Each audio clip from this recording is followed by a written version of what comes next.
You're not audible, Shivani. You are unmuted. Oh, my bad. Good evening, ladies and gentlemen, and we are back with our next panel discussion of the day on struggle with SAR reporting. Can tech help? Let me first introduce you to our moderator, Mr. Aniket Bhosle. He's the Director of Technology Consulting from ENY. For the panelists, we have Mr. Vinod Kumar, EVP CIO from FINO Payments Bank, Mr. Akhil Verma, Chief Information Security Officer from Airtel Payments Bank, Mr. Pramod Khandelwal, former Chief Compliance Officer from IndusInd Bank, and last but not the least, we'll have Manan Qureshi, entrepreneur, FinTech, and Regtech mentor, multi-industry CISO, risk and resilience exec. I would request all the delegates to keep posting their questions in the chat box, and the panel will address selected few questions at the end of the session. Over to you, Mr. Bhosle. All right. Good evening, everyone, and welcome to this panel discussion. It's my pleasure to be in the company of my fellow panelists. The topic for the panel is, struggle with SAR reporting, which is the suspicious activity reporting, and how is it that Regtech can help, right? As a country, we have had a bullish run in terms of adopting the digital payments, right? With the advent of real-time payments, the number of transactions has also gone up significantly, right?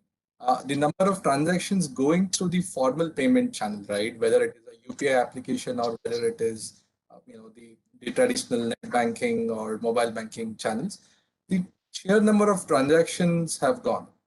What this has also meant is a stress on the way the suspicious activities are identified. And at the same time, there are newer different use cases that are emerging that have to be monitored, right? The modus operandi of, how a fraud happens, what is classified as suspicious and what has to be reported, requires a very different thinking in today's day and time, right? And the traditional systems from the fraud and risk monitoring perspective perhaps may not be just enough to keep up with the pace and the volume of transactions that are happening, right? So is there where Regtech can come in? What are the benefits that Regtech can have beyond the obvious ones of, saving the time and efficiency? Is there something else? What are the key enablers when it comes to Regtech? I think that is what we will try to, demystify for all of you through this panel conversation. Right. With that, let me start with Mr. Khandelwal. Mr. Khandelwal, my first question is, what are the typical challenges that you would have seen in terms of reporting suspicious activities, right? What are the key requirements? What have been the learnings that you've seen in your role as the compliance head, and what are some of the key learnings that you can share with us? Thank you, Aniket. Thank you. As you have rightly pointed out, that yes, suspicious transaction reporting in the changing tech scenario, particularly with FinTech progressing, is assuming different proportions. But let me take first the audience to the journey of this suspicious transaction reporting. I'm sure our audience is quite well aware that the entire paraphernalia of KYC, AML, the PML Act, etc., is primarily for the purpose of filing of the suspicious transaction reports by the financial sector particularly. There are certain non-financial business professions also, because it is this report which becomes crucial for the FIU and for the law enforcement agency. I remember during my entire tenure of over 10 years, even as late as 2010, FIU was really going about and trying to sensitize commercial banks, even other financial sector entity, about filing of suspicious transaction reports. The number of suspicious transaction reports within the first 4 years was only 10,000. And came this stage of when FIU started saying, we want live STRs, because they found that the suspicious transaction reports, when they were filed, the customer had already stopped the activity with the concerned bank almost 6 months ago, etc., and no further action could come out of those STRs. A few years later, they started concentrating on the quality of STRs. They said the STRs have certain elements missing, we need more information. And then came the stage, they want effective suspicious transaction report or actionable STRs, based on which the law enforcement agencies could start their investigations in a manner where they could lead to certain proper conclusion. Even the latest FIU report talks about 16 lakh STRs out of total over 30 lakh. That means nearly 50% of STRs filed till now have been reverted back to the banks and financial institutions for more information or for corrections. So that itself indicates that yes, there are several challenges being faced by the banks and financial institutions in filing of STRs. Let's look at what are the key elements for filing. STR reporting, unlike all other returns and reporting by any financial institution, more particularly the commercial banks, they have a lot of reports to submit, is a peculiar report. It is judgment-based report. It does not go by any specific concrete thresholds of this particular X type of transaction with X value. It's an entirely different thing. So the first step is even somebody in the bank sensing there is something doubtful about this particular transaction or activity. Carrying it further, those doubtful cases need to be examined to come to a conclusion whether it is really suspicious or it qualifies within the norms of being STR being filed. Now that requires some investigation in the large organization and with so many transactions happening, particularly in today's situation when the transactions also happen when you don't come, customers don't come face to face. It's all happening through the virtual media. And post that, after having concluded, to really compile the STR report. And that report itself has two components: certain quantitative factual information, quantitative information about number, names, amount, etc. But more than that, the qualitative information. And it is this qualitative information which is really very useful for FIU. Now, at each of these stages, detection of the doubtful transaction in bulk is being done really mostly through the system processing of transactions. That is another stage, and there are several RFIs connected with the detection being done at the stage of actually executing the transaction. Whether that can be done. Now, challenges which are found at the stage of detection of doubtful, particularly when system-based transaction monitoring is there, the industry knows all of us are really burdened with false positives. So many alerts coming, and with limited resources, I suppose every analyst would have to deal with 200 or 300 transactions in a day to pick out of those transactions, okay, this appears to be really something to be worth. I sometimes wonder, I have never worked as an analyst, but I really sympathize with them. How do they take decision on 500 alerts in a day and pick up some 10 or 20 for further processing for investigation, etc. Now, along with this false positive, the lesser talk about challenges about false negatives. What the system may have missed and which doesn't come to surface till something explodes into a very large episode, and then we will find, oh, in my bank also, this particular person, customer had several transactions where STR should have been filed. At this stage of analyst, he has to do the job of picking up from 500 to 10. Now his false closures, and you don't blame him. So that is major challenge where really banks and financial institutions are struggling how to deal with that. And there the FinTech is suggesting solutions, which of course we'll be discussing later. The next part comes conclusion about suspicion. Now, this judgment is really a very difficult judgment. This judgment, apart from the pattern of the transaction, really needs a lot of information about the customer himself, lot of information about the ecosystem itself, maybe the nature of activity and industry with which my customer is dealing, how the things are happening there.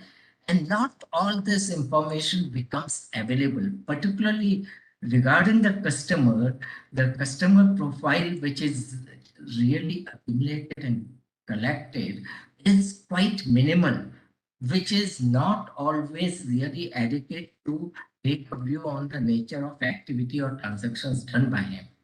But apart from that, on the specific transaction when information is to be collected, and since that is to be collected by the front rankers, though their experience being limited, the nature of responses which are received for the particular transaction also quite often are not adequate enough to take a view on whether the transaction is to be filed. Lastly, I'll close before closing a couple of sentences about compilation of STR report itself. There are two aspects in the quantitative and fact and information fields, which are regimented fields. Correct information to be given in the correct manner as required by that field from the report acceptance perspective is one aspect where there are slippages, there are certain deficiencies. The qualitative aspect, which is to be filled in the ground of suspicion and investigation fields, the information which is required to be collected is not just from one single account where this transaction has happened, but about all the relationships of the customer, as well as any other media report and any other qualitative development which might have happened with the dealings with the customer during the course of not just last week or last month, but maybe even during the course of last 6 months and 1 year. Now that information, collation, compiling together, etc., its record being maintained is another area where the challenge is there. So what I have found useful is, as I mentioned, if the detection of doubtful transaction is done during the processing of the transaction, that helps in finding very effective STR, because there the doubt is crystallized immediately, A part.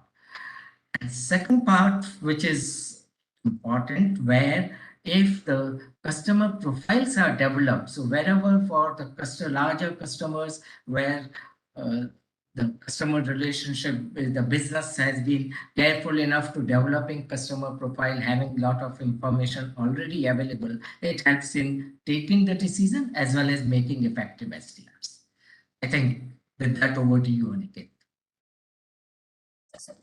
Thank you, sir. I think very useful insights coming in. You spoke about an important point, which is, today we as customers as well, we have multiple relationships with the bank, right? Whether it is my savings account, whether it is my UPI, my wallet, making sure all of that is factored in from a coverage standpoint whenever a suspicious activity has to be reported. I think that's one important takeaway.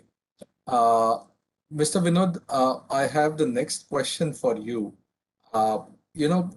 What would be the typical challenges in terms of the compliance management systems or the FRM systems, right? While Mr. Khandelwal spoke about a few of them and highlighted the human part of the entire STR filing process, but what could be some of the technology dependencies or challenges that you would have seen and would like to share with us? Thank you, Aniket and team. And Mr. Khandelwal actually given almost everything an end-to-end view of how the entire thing actually is happening today, and the challenges from a qualitative and qualitative perspective as well, and how difficult it is, or how the system needs to improve, or find a 360-degree view on the entire process that needs to be followed for STR is well covered. So I have he left only a small piece for me to talk about. Today's world, that as I said, the technology has been so available, and the common man also using the technology very effectively. The number of transactions increase with the environment that we have, the kind of digitalization actually gone through. The organizations, the banking or NBFCs, actually they have to undergo various changes in the systems, the way it is functioning, to identify by integrating almost all the systems to understand actually the kind of transactions coming into the system and the regulatory requirements and the way the transactions are actually getting done. Like the number of channels are increased. Earlier, it was very easy to put a fraud risk management and identify various transactions, the anomalies in the transaction, and getting the alerts were very easy. But today, it's not only an FRM, a fraud risk management system, but you need to integrate the AML system, and you need to integrate other bank system or external entity system where the APIs are getting connected, the APIs are getting used. So many variables actually coming into the system, which the data needs to be analyzed. Quick data, actually, it's not that the identification can happen today. The data can come now and the identification can do later. But the transactions are almost near real time. All the issues, all the anomalies we need to identify immediately. The data processing capability needs to be multifold increase from a system perspective, the processor perspective, and a lot of AI and ML technologies actually we need to put in the system to understand actually the variance. Like Mr. Khandelwal mentioned, we cannot actually handle maybe 100,000 alert in a day, or maybe a 5,000 alert in a day, be it false positive or false negative also. So the system should be so intelligent to understand actually the kinds of transaction which is coming. The technology should be so efficient to identify all these things in real time, put the necessary controls and alert mechanism, and not to stay only at alert mechanism, but an actionable action needs to be actually follow through that alert, which is coming immediately to take control of many things. So that is where the organization is actually moving. I think almost everyone is there today because the number of frauds are increasing like anything, the methods are increasing like anything, and the requirement of data capture, data integration, data processing, that also increased manifold with the various channels, various integrations we are doing, internal systems as well as external systems. So that's what I can see as a pre information or the way the organizations are managing systems today. Thank you for those. Akhil, maybe I'll come to you next. When we talk about cyber security as a subject, right? Today, you would agree that the lines between what is a fraud and what is a cyber security incident, those are blurring, right? One could lead to the other, right? And we've seen that in some of the incidents that have happened in our country and globally as well. In your view, do you see a convergence between fraud monitoring and cybersecurity monitoring? What is your perspective on cyber frauds and the monitoring of cybersecurity incidents? Yeah, thanks, Aniket. So it's a very appropriate question in the current scenario. Earlier, it was there like fraudster, criminal, hackers, and all those things. I think now it's very blurred line. Exactly what means whether it's we have to call it a fraudster or the cyber criminal. Second thing, yes, fraudster and the cyber criminals are very versed well the banking as well as they are very much aware about the technology. Like most of the times we can say like even though they are much more capable or much more well versed with all this technology than the defender like us in this side. Another saying which we used to call in a cyber security side, um, like for us, in case of any attack, in case of any incident, something is there, in each and out of 100 we have to get successful 100 times, because we cannot lose even the one thing. For them, 100 attacks, even though if one success by the virtue of their luck, by virtue of their hard work, whatever it is, if one attempt also successful, then all our 100 attempts has gone. So ultimately we have to be on the other side, means we have to be much more forefront from them. But yeah, means it's like a defender, and defender always it will be coming like whenever attacks are happening. But anyway, another point is there, like there are immense knowledge, lot of knowledge and technology which is freely available for everyone. And with this available resources, understanding of technology is also very easy. Different tools are available, which probably 6th 7th grade standards means students also started using to try to hack just for the fun purpose. And after that they are trying, it's a very fun activity. Even though our childhood also we used to think, means in how Hollywood movies, all those things, this much amount is debited and credited to other account or in our account itself, how it is happening, it's a like some fascinating type of thing. So because of that also, a lot of tools are available, which is readily and for everyone it is available.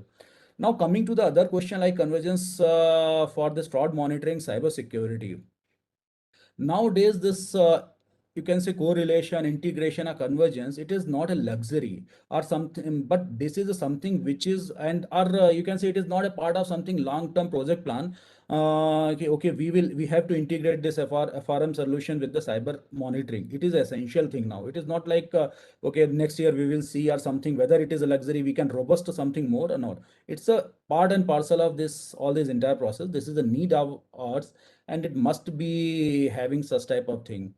Other thing like cyber pathway are converging, blurring the traditional distinctions among the cyber breach, fraud, or financial fraud. Now it's not bifurcation; it's the same one and the same thing. And like you can see from the banking sector also, the place where money lies. So now it is not like they have to trick it to the some general public. Okay, you just get that fund, and after that you transfer. Now directly people are trying to catch hold of the other person's account and trying to transfer that fund directly or something, some different methodology, wishing, phishing, and no need to take that name, but it's a very familiar thing. And apart from that also, cyber criminal hacker, again it's the same word, same terminology nowadays. They don't prefer to go for this old traditional path and try to rob for somebody or something, where risk is more and gain is probably less. For them it's easy, like I'm starting, I mentioned 100 attempts and if one is successful. Lot of web series are also there in Jamdara or something. If people full day, if they are just trying to trick 100 of user, if one person is also transferring due to phishing, wishing, or whatever it is, so for them at least daily whatever they want to earn it in just one call, they have completed. Now this thing integration parts, how it can means what it is, more important you can say. um, it should work hand in hand. If any user, whenever the user is trying to connect to the organization network, their cyber security monitoring, it should come into picture as a first. So if we are somehow we are ensuring, like, yeah, user is the same user, like authentication is done. How it is means, yeah, it could be small word, it could be some terminology, achieving it could be different. To ensure that whether user is really genuine or somehow he has been tricked or some other user is trying to overtake that person account. First part, through the cyber monitoring mechanism, if we have completed our authentication part, so around means definitely it's not exact figure, but in my feeling, I think 70-80% battle we have win. Yeah, we have authenticate means ensure that the person, legitimate user, only try to log in our network. Now the thing is another remaining part. If person is trying to that person genuine or non-genuine, still we don't know if that has been that person has compromised his credential. We don't know. Now here comes fraud management part. So fraud management, you can say the one keyword presently which can be it's a useful like a user behavior analysis. So there whatever the rules we are implementing in such type of solution, if anybody like Akhil, as Akhil Verma, if my history is maintained there, I'm never doing that transaction or any specific type of transaction after 10 o'clock, 11 o'clock. Now that transaction is happening. So that time if this trigger it is happening, okay, this particular thing is happening, this user has never transacted this time, means for such type of transaction during night time. So why this it is happening? Suddenly their rule should be triggered, and probably this basis transaction can be blocked, put on hold, or whatever means as per the risk appetite we can say for the organization, that can be implemented. So basically, yeah, means long thing in a short way. In both the thing means both the solution, both the framework, it should go in hand, and all these things accordingly it should work. So that is a need of the arts for nowadays. Absolutely. Thank you. Thank you so much, Akhil, for those comments. Mr. Khandelwal, my next question is for you. Apart from what the legal and regulatory bodies mandate in terms of reporting what is suspicious, are there any additional use cases that you could think of, that go beyond what the regulator or the legal authorities expect? Or for that matter, are there any gray areas, right, where an analyst may always have a doubt whether to report this, whether to flag this? Any perspectives, insights on this? Sir, you'll have to unmute yourself. I'm sorry, my apologies. A good question, Aniket, I would say. As I had mentioned earlier, the determination and filing of suspicious transaction report certainly is a very challenging decision because it doesn't go by very specific concrete rules of any parameters. In fact, I would just take a minute to recount what the PML Act and rules say about what should be considered as suspicious by reporting entities. They have put 4 qualitative parameters. Reasonable suspicion of the funds being proceeds of any of the scheduled offenses in the act. And these scheduled offenses come from 31 different laws of the country, crimes prescribed in 31 different laws. Another parameter is reasonable suspicion about the funds being involved in financing of terrorism. Apart from these two, which are about suspicion, now suspicion about any funds being involved in terrorism or coming from specific crimes, etc., quite difficult for banks and financial institutions to take, except in case of frauds, perhaps, those type of things. There are other 2 parameters. One is about where the transaction does not seem to have economic rationale or any bona fide purpose. And the other is if the transaction is being done in unusual or unjustified complexity, in circumstances which are unusual or of unjustified complexity. So these the legal norms themselves mean it is the judgment made by the persons within the financial organization and banking organization that they have to make a judgment whether the transactions for the customers which we are handling fall in any of these 2. The RFIs which have been developed and circulated by FIU, earlier by Indian Bank Association, and various master directions issued by say IRDA and RBI and SEBI, they just help in flagging some of the typical patterns which are followed by the money launderers, which have been followed by money launderers, and in a few cases, like for multi-level marketing activity, if that is being carried on, what could be the indicators for the... But as Mr. Akhil Verma was saying, the criminals always move ahead, and we defenders are really trying to follow them. The patterns keep on changing, the way they adopt their different modalities, that keep on changing. So, in fact, it is the whole thought process of looking into the basic aspect. Do I know my customer's activity well? And what he is doing with me in my organization, does it match which a person with this activity should be? Now, that means I have to be constantly looking into whether I can identify such patterns, such difference in behavior. The user behavior analysis, which Mr. Akhil Verma referred to, is in fact the key aspect which gives me the conclusion. Let me give a couple of instances which will just... We had come across a case where we found few accounts where the refunds of sales tax were being credited. In the same branch, several accounts opened and we found refund of sales tax transactions coming in. In the normal RFI, nothing wrong. The payment has come from a government agency and the payment is going to some other account. It would never have, there was no reason for suspicion in the normal course of things. But what prompted us was this account, if the refund of sales tax has come, but there was no payment of sales tax happening. And if a person has paid sales tax from account with another bank, why is he asking for refund with my bank account open at my bank? To which we did not find any satisfactory answer. And that became the trigger for another instance related to frauds we were talking about. Typically, at one branch, quite a few accounts opened at very period of time, but not in very long time span, where home loan disbursements were coming in. We were just wondering, and these disbursements coming in new accounts being opened. Again, question arose, why is it that all new accounts being opened and home loan disbursements are coming in here?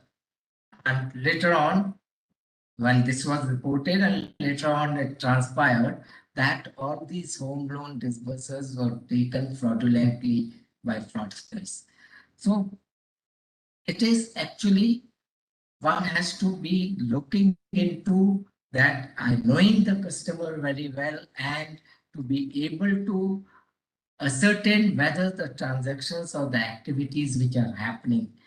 In today's scenario, last 1.5 years, while we are into COVID-19, all of us have read the news items. I'm of course out of the active operations, but we have read news items about fake liquor sales happening online during the COVID period. All these transactions are passing through banking system, maybe through payment banks or commercial banks, etc. And certainly this is money laundering. Any fraud originating within the financial system, even, ultimately is money laundering, because the moment that fund is originated out of a fraud, it becomes illegal money and it is routed out to another agency and then routed out as looking at this. So all this need to be becomes.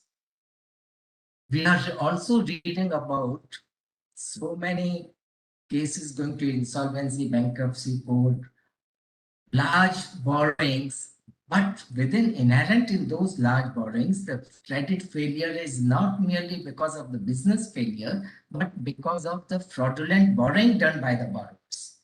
So within my own organization, if a borrower has fraudulently borrowed from me, it again becomes a case of STR, fit for STR reporting. So now talking about gray areas, right? Analyst, of course, is really groping in the dark. He is dealing with large number of alerts. He goes into the account transactions. He looks into the profile. Profile may not have adequate information. So he has to approach and try to contact the customer, get some information and tries to make best out of it. Even subsequently up to the ladder of the principal officer who has to take the final decision, the authority to take final decision. Quite often it becomes quite difficult. More particularly, see, there will be certain cases where it is very obvious. If in the account there are no other transactions except those relating to money laundering. But money laundering does not happen only through pure money launderers or criminals.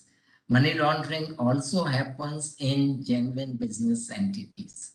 So my customer who is actually into genuine business, hidden along with his legitimate transactions, where there are certain other transactions which are not legitimate, which will have linkage to money laundering, decision making becomes really very difficult.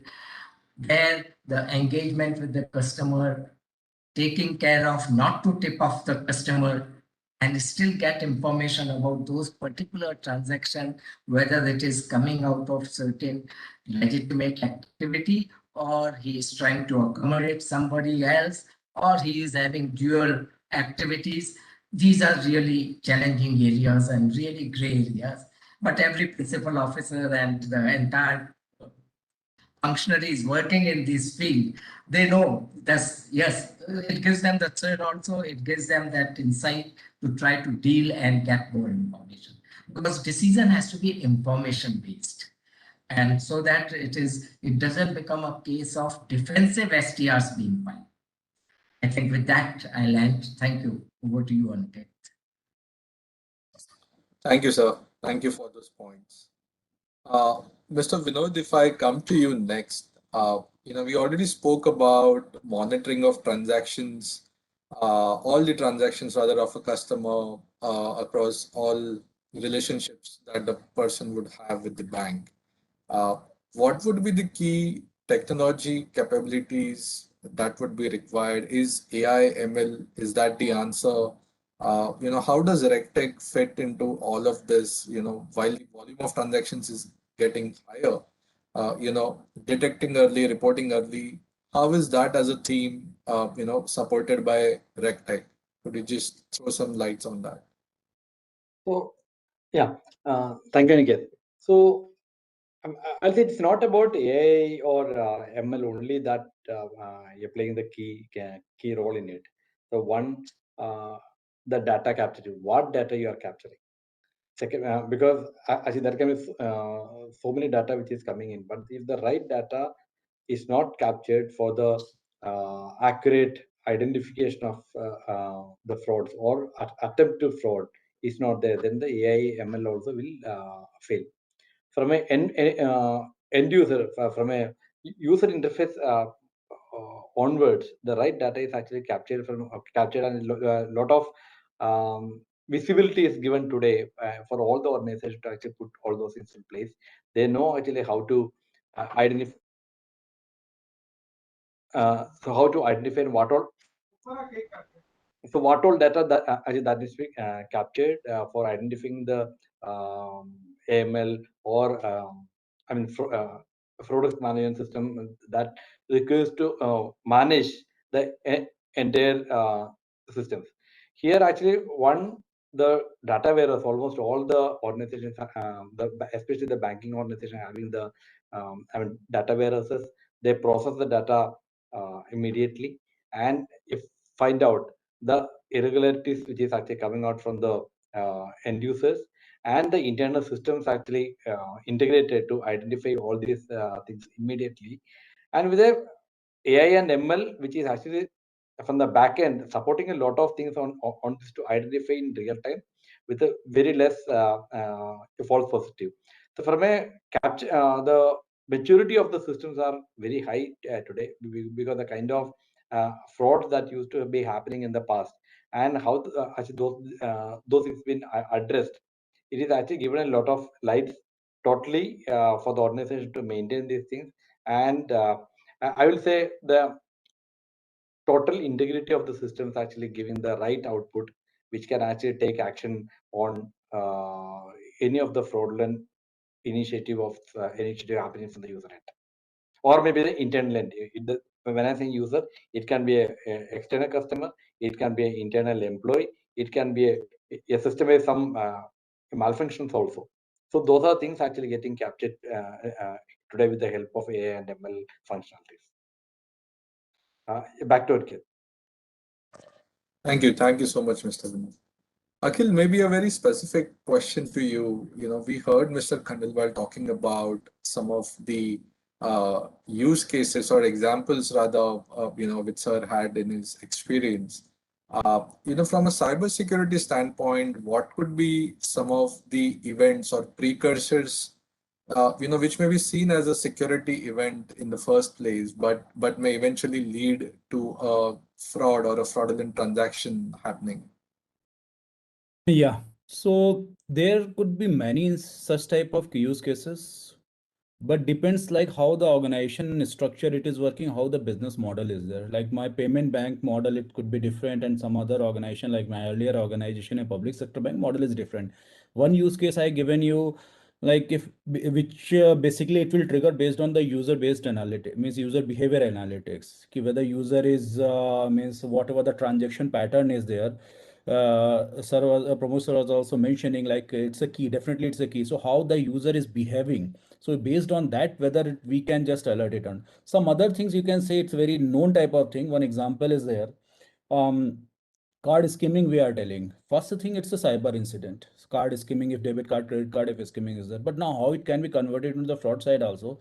One person is there at 9 p.m. person is using that card in a Bangalore ATM. Whether it's any way, it is a possible that 9:15 same card can be used in a Mumbai or out of any other location. Whether any way it is a feasible, it is not feasible. Yes, so definitely, even the user is also giving it to the some of the relative, okay, go unless until add-on card is not there, but definitely that also it's a different entity. But if user is giving, then also within a 15 minutes it's not feasible, then definitely it's a clear-cut instructions or clear-cut indication is it is some cyber incidents through skimming it has been done, and now somewhere it is getting misutilized.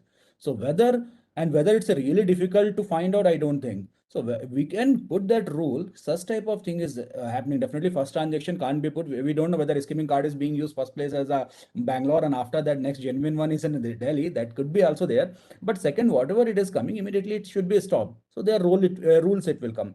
Another thing is there, which actually some 5-6 years back, miss I personally experienced this thing. One of the famous wallet means I was using that. Uh, Suddenly night 12 o'clock one transaction happens once when morning I woke up, I got this message, okay, this much amount has been debited from the account. That is okay. Then means I contacted the customer care and something. Then it happens that it has been done based on the merchant scanning transaction. I told okay, now at least it is giving some clarity. See, it has been done. Somebody has went and scanned that thing. So and I means fortunately I did that transaction same day, means just previous day evening time around 5 o'clock 6 o'clock I did one transaction, same merchant way transaction. That means that account it was under my possession. After immediately 2 hours 3 hours some transaction was there. Then how it is possible if any person has compromised my account, a user account, then whether that authentication it has been gone to that user or not based on OTP or something. So that logs bank was not, that particular company was not maintaining. Definitely after that lot of other dispute or something, I got that amount. That is a different thing. But yeah, that is a one use cases ki if any merchant based transaction, whether it is happening from the different devices, different geographical location, that could be catch hold of, and it's a easy catch which can probably, and I'm sure it can prevent the customer money if such type of things are happening. And as I mentioned, it depends on the bank, means independent organization business model, how it is operating. So based on that use cases, I think this can be formalized. Yeah, and interesting to have those personal use cases, Akhil. I'm sure many of us who are attending this session have had similar experiences that they would like to talk about. There's a question that has come up, from the audience, which says, with new innovative financial startups coming in, how should they balance not only their journey to Regtech, but also integrate SupTech, right? I think it's supervisory technology, SupTech. So it is about balancing their journey to Regtech and also integrating SupTech. Any responses to that, Mr. Khandelwal, if I may ask you that question? Mr. Vinod had to leave meeting. I think, well, while Mr. Akhil perhaps would throw more light, I'll give my view. I'm the user of tech. I'm not a tech person. Regtech and SupTech, in my mind, should go hand in hand. Basically, in any corporate organization, the supervisory function, the management function has within itself the regulatory aspects to be taken care of. So we don't look at it as two distinct things. Yes, the supervisory function would have much wider role, and while regulatory compliances and taking care of the regulatory aspects is one part of it, apart from the business responsibility, taking care of the organizational thing. So I think there is close alignment. The technology applications, etc., could be interacting with each other, maybe supporting each other in some of the areas. For the perspective of that, how the management can take care of both the aspects.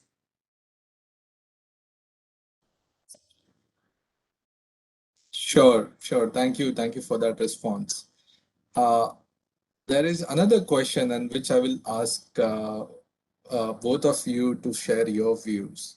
The question goes, is a financial institution required to terminate a customer relationship following the filing of a SAR or multiple SARs? Right. It's an interesting one, Akhil. Could you come again, Aniket? I missed the first portion, if you could repeat. Sure. The question goes that, is a financial institution required to terminate a customer relationship following the filing of a SARs? Right. You would like to take up, Akhilji? Nice. So first you go, then I'll just add on that. Just for when we talk of India, and I'll qualify with that. When we talk of India, there are specific instructions not to terminate the relationship post filing of STM. Our authorities look at that action also as tipping off the customer for this. So there are clear instructions. There is an added advantage there. If our STRs have been filed in time properly and the customer is still with us, then by the time the STRs move to law enforcement agencies, and when law enforcement agencies take up investigation, they will have a hot trail available for themselves. But if the customer's relationship stops at several institutions, the trail ends for the law enforcement agency, for the investigator. So it serves a useful purpose also. So I'll just add on this thing, means whatever regulatory side is there, whether we can terminate or not, think that is anyway, it will supersede each and everything. But my means from the technology perspective, my view goes as follows, like if we have filed that STR, it could be like we are considering whether it's false positive, false negative, and after that we have decided. And law enforcement agency and all those things, after that they have to get involved. We don't know whether really presently it's actual suspicious, or after that it is getting concluded in that side. So probably up to that time, definitely we cannot terminate just immediately after reporting this thing. But as a means after whatever the you can say decision it is coming, or whatever conclusion is coming, then based on that, probably again I cannot comment whatever the regulation it is telling, but as a personal capacity, means such type of customer, it's a better not to have in organization to damage it further. But yeah, whatever regulator says, that is always it will supersede. I'll just supplement with one sentence. Akhilji, you have made a right point. If there has been a fraud case, then the situation is different. We'll file the STR, but definitely you don't continue a customer who has been fraudulent, who has caused the fraud. So, Yeah. Absolutely. And I think we've come to the end of our session. Very interesting insights, right? Yeah, Mr. Khandelwal, you spoke about not only the quantitative aspects, but the qualitative aspects of, the STR, looking at beyond the obvious, right? Making sure we evaluate each of those suspicious activities or flags in a qualitative way as well. Mr. Vinod spoke about an interesting point he made was around data, right? Is my data uniform across all my systems? Are they interconnected? Is my Regtech or the monitoring solution, is it even capable of reading the data that is being fed into it, right? And I think that's a common challenge from a technology standpoint across the industry. Akhil, thank you for your insights. Talking about how a cyber incident could be a precursor to an actual cyber fraud, right? And what are the use cases that can be implemented, for example, to monitor or detect something early? I think net, the conclusion was it's important to detect early, report early. And for that, it's not only the technology, but the entire governance, including the people and the process supporting it, right? With that, I will close this session. I think we are dot on the clock.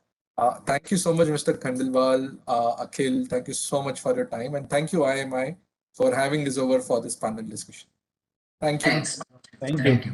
Thank you, Thank Mr. Bhosle. Thank you, everyone. Thank you, all our speakers, for making this discussion so engaging and special. Thanks to our audience for making this such a huge success. And our sponsor, our bronze partner on FIDO, and our knowledge partner, ENY. We are signing off. Thank you so much, everyone. Thank you. Thanks. Bye.